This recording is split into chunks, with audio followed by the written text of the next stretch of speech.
Ever wonder how some financial services and fintech leaders learned about money when they were kids? Well, we've asked them four important questions to get their answers, and you definitely will want to hear them. Join me today as we hear from Kate Asack, Chief Growth Officer at Financial. Hey everyone, Mac Gardner here, author of Motivate Your Money and the global best-selling children's book, The Four Money Bears. I am here today joined by the one, the only, Kate Asack. Kate, who is the Chief Growth Officer at Financial. How are you today, man? I'm well, Mac. How are you? Cannot complain. No one listens when you do, Kate. So, we'll for those who do not know who you are, if you could take a little bit and share with everyone your story and the firm that you're representing. Yeah, sure. So thank you. Really thrilled to be here. Let's see. I started in wealth management 30 years ago now. I spent the first half of my career really inside of like Schwab and all of their retail programs. First as an advisor, then managing the referral program, then building and launching Schwab Private Client, whereby I started to coach other advisors, and I really loved it. And then I had the opportunity to transition and start launching independent advisory firms, first with Schwab and then with Fidelity. And it just got to a point in my career where I got the bug, right, to be more entrepreneurial. And so I was able to join an independent RIA as a partner, and I served as their chief operating officer and chief growth officer for 10 years, and it was a spectacular experience. It was just one of those things that we kind of picked our heads up after 7 or 8 years, and we had nearly quadrupled the business. So we ended up Wow. selling. Yeah, we ended up selling in May of 2022.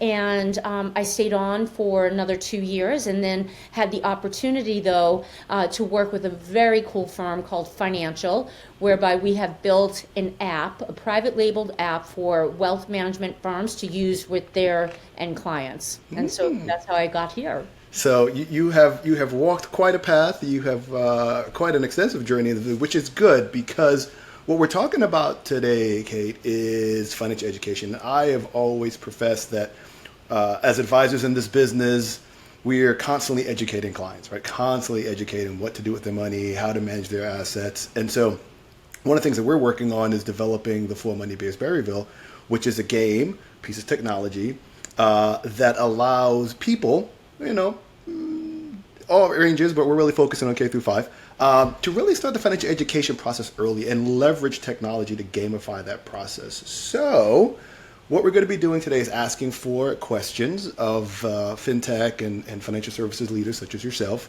to really get an idea as to what your experience was. So you ready for the first question? I'm ready. All right, here we go. What was your earliest memory, Kate, of money education or financial education? I believe it was probably in second or third grade, so 7, 8 years old. And that was sitting down with my parents and talking about earning an allowance. Right? So I put forth the work, and this effort was going to equal X if I, executed on that. And so that is usually one of those core memories that we have, right? Was it something where once you did it, you're like, okay, yeah, I'll go do this? Were you reluctant, or was it pretty quick? Like, okay, in order for me to get money, I need to put something into it to get something out of it. The latter. So I was very motivated by it. Yes, very motivated by it. And I I've always viewed money as, well, if I'm willing to work for X, then I have the benefit, right, of then deciding how I can use that money. So even at a very young age, I wanted the control and the latitude to be able to decide what I could spend my money on. Yeah. So okay, I know I got to work for it. Now it's mine, and I get to do what I want with it, which is good because a lot of times these core memories really stick with us, right? Okay? They stay with us for a long time, and they become our sort of money or financial DNA. You know, whether we have a growth mindset, whether we have an abundance mindset, and so this leads to the second question: Sure. What did money represent in your home as a child? Survival.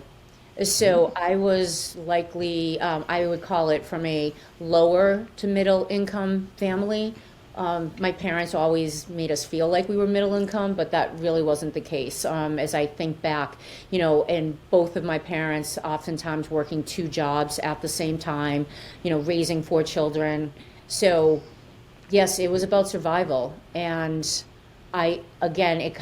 for me, it was always about work hard to earn money so that we can not just survive, right? But then you have choices. Yeah, you have options. Yes. You have the option to thrive if that's what you want to do, Yes. is to go and do more. A lot of times in households, we hear that money is connected to some sort of value system, or money is connected to the ability to do things that maybe you couldn't do. Would you say that that was a situation in your home? Yes, very much so. And as again, these questions really got me thinking about, so when did I really learn more about what my parents' most important teachings are? So I watched them work incredibly hard, and I also observed that in order for them to make more money, they worked more. And I remember probably later in my teens thinking, I'm going to try to work smarter. That's no disrespect to them, but I just, there are finite hours in every day, and you can't work 24 hours a day.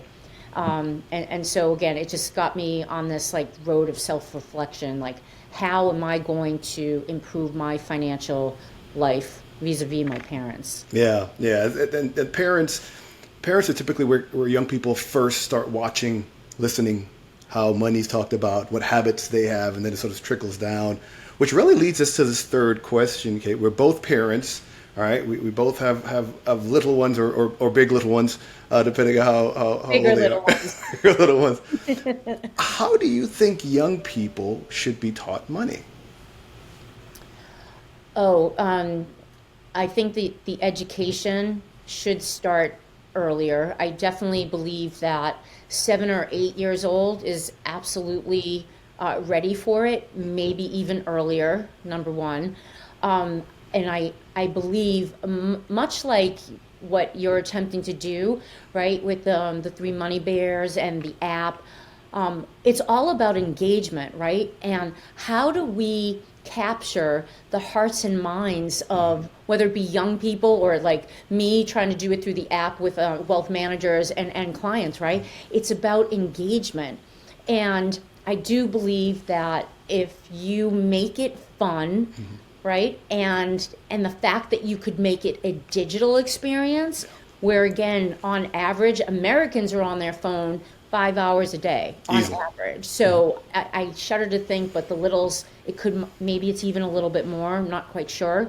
But I do believe that there's so much value in what it is that you're attempting to do. So again, make it fun, make it educational. And I guess the third element I would add to that is give them the ability to apply it. Even if it's just inside of the app, but maybe even offering, try these little exercises at home with mom, dad, or your siblings. Yeah. Everything you're saying, I got goosebumps. I get goosebumps when I hear really good stuff from people that are in this space, because application of it is really important to be able to do it on a regular basis. I talk about, habits, behaviors, traits.